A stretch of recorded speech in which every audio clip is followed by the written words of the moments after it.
Radhe Radhe, good morning বন্ধুরা। আবারও একটা ভিডিও নিয়ে চলে আসলাম। সারাদিন কী করি না করি। তো দেখো, সকালে উঠে বেডটা ক্লিন করে নিয়ে বাসি উঠানটা ঝাঁট দিয়ে নিলাম, তারপর ঘর মুছে নিলাম, তারপর স্নান করতে গেলাম। তো তারপর স্কিন কেয়ারটা করলাম। স্কিন কেয়ার মানে আমার কাছে সফট নিভিয়া, সব সময় একটাই ক্রিম মাখি, সকাল দুপুর রাতে একটাই ক্রিম, মনে হয় ওটাই আমার কাছে স্বর্গ। তারপর সিঁদুর পরে নিলাম।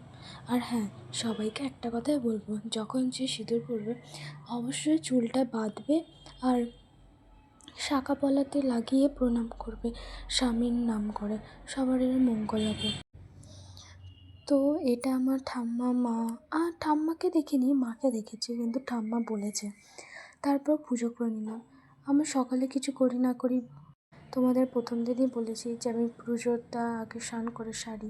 তারপর সকালকার জন্য একটু আলুর তরকারি করছিলাম, তো ভাবলাম ভিডিও নেব না, তাও নিয়ে নিলাম। তারপর মুড়ি দিয়ে খাবারটা খাচ্ছিলাম, কারণ ভাত দিয়ে আর ভালো লাগলো না খেতে। এমনিতেই শরীরটা খারাপ, আমার গলা শুনে বুঝতে পারছো কি না আমি জানি না, কিন্তু শরীর খারাপ বলতে সত্যি লেগেছে এটাই। তারপর হাতের কাজ সেরে নিলাম, কারণ নেলসের 3D করলাম। তারপর দুপুরকার খাবার খেয়ে ওই যে ঘুমিয়ে পড়েছিলাম। তারপর উঠে দেখছি সন্ধ্যা হয়ে গেছে, আবার কি মনে হলো একটু সময় করতে, ইচ্ছে হলো তাই করলাম।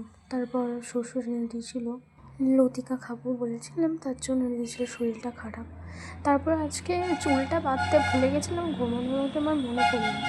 তারপর আবার কি, একটাই চুল বাঁধতে পারি আমি, খোপা, ব্যাস ওটা বেঁধে নিলাম, তো ঘুমিয়ে পড়লাম। যতই ঠান্ডা লাগুক, ফ্যান আর ঢাকা তোমার থাকবে 12 মাস।